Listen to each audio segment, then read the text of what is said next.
1974 February 2ನೇ ತಾರೀಕು ಒಂದು ಚಿತ್ರ ಬರುತ್ತೆ. ಆ ಚಿತ್ರದ ಹೆಸರು ಭೂತಯ್ಯನ ಮಗ ಅಯ್ಯು. ಈ ಚಿತ್ರದ ವಿಶೇಷ ಇದೆ. ಅದನ್ನು ಹೇಳ್ತಾನೆ ಹೋಗ್ತೀನಿ ಒಂದೊಂದಾಗಿ. ಈ ಚಿತ್ರದ 100 ದಿನ ಓಡುತ್ತೆ. ಆ 100 ದಿನದ ಸಂಭ್ರಮದಲ್ಲಿ ಶಿವರಾಜ್ ಕುಮಾರ್ ಅವರು ವಿಷ್ಣು ಅವ್ರ ಜೊತೆಗಿರ್ತಾರೆ.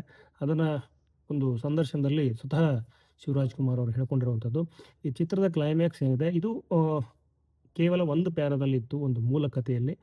ಆ ಒಂದು ಪ್ಯಾರಾದ ಒಂದು ಕಥೆ ಏನಿದೆ ಅಥವಾ ಕ್ಲೈಮ್ಯಾಕ್ಸ್ ಏನಿದೆ ಅದನ್ನು 20 ನಿಮಿಷ ಮಾಡ್ತಾರೆ ಡೈರೆಕ್ಟರ್ ಸಿದ್ಲಿಂಗಯ್ಯನವರು. ಸೊ ಇದೊಂದು ವಿಶೇಷ. ಇದು ಔಟ್‌ಡೋರ್ ಶೂಟ್ ಮಾಡಿದಂಥ ಕನ್ನಡದ ಈಸ್ಟ್‌ಮನ್ ಕಲರ್ ಇರುವಂಥ ಕನ್ನಡದ ಮೊದಲ ಚಿತ್ರ ಅನ್ನುವಂಥದ್ದು ನಮಗೆ ಸಿಗುವಂಥ ಮಾಹಿತಿ. ಇದು ಇಷ್ಟು ವಿಚಾರ ಆದರೆ ಈ ಚಿತ್ರದ ಕ್ಲೈಮ್ಯಾಕ್ಸನ್ನು 2 ಸಲ ಚಿತ್ರೀಕರಣ ಮಾಡಿರುವಂಥದ್ದು. ಅಂದರೆ ಮೊದಲ ಸಲ ಇದನ್ನು ಚಿತ್ರೀಕರಣ ಮಾಡಲಿಕ್ಕೆ ಶುರು ಮಾಡ್ತಾರೆ. ಆದರೆ ಕಟ್ಟಿದಂಥ ಏನಿದೆ ಟ್ಯಾಂಕ್ ಅದು ಒಡೆದು ಹೋಗುತ್ತೆ. ಸೊ ಅದಕ್ಕೆ ಮತ್ತೆ ಅದನ್ನು ಮರು ನಿರ್ಮಾಣ ಮಾಡಿ ಆ ಟ್ಯಾಂಕ್ ರೆಡಿ ಆದಮೇಲೆ ಮತ್ತೆ ಚಿತ್ರೀಕರಣ ಮಾಡ್ತಾರೆ. ಚಿತ್ರದ ನೀರಿನ ಭಾಗ ಏನು ಬರುತ್ತೆ ಸೊ ಅದು ಈ ಒಂದು ಚಿತ್ರದಲ್ಲಿ ಟ್ಯಾಂಕಲ್ಲಿ ಮಾಡಿದಂಥ ಒಂದು ಭಾಗ ಅಂಥೇಳಿ ಗೊತ್ತಾಗುತ್ತೆ.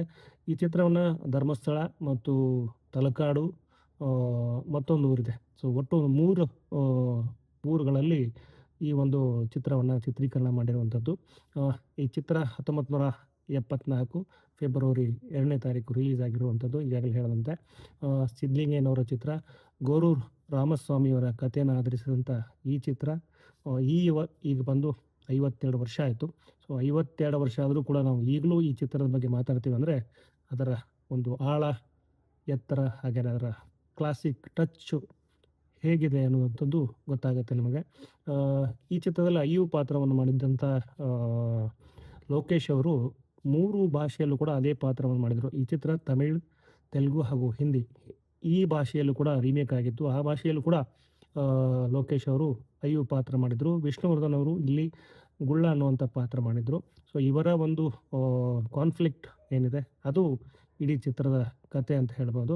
ಇಲ್ಲಿ ಸಾಕಷ್ಟು ಪಾತ್ರಗಳು ಬರುತ್ತೆ. ಆ ಪಾತ್ರಧಾರಿಗಳು ಇನ್ವಾಲ್ವ್‌ಮೆಂಟ್ ಏನಿದೆ ಅದು ತುಂಬ ವಿಶೇಷ ಅನಿಸುತ್ತೆ. ಗ್ರೂಪ್ ಆರ್ಟಿಸ್ಟ್ ಪಾತ್ರದಲ್ಲಿ ಅನ್ನೋಕ್ಕಿಂತ ಗ್ರೂಪ್ ಆರ್ಟಿಸ್ಟ್ ಆಗಿ ಜಯಮಾಲಾ ಅವರು ಏನಿದ್ದಾರೆ ಅವರು ಈ ಚಿತ್ರದಲ್ಲಿ ನಟಿಸಿದ್ರು ಅನ್ನುವಂಥದ್ದು ನಮಗೆ ಮಾಹಿತಿ ಸಿಗುತ್ತೆ.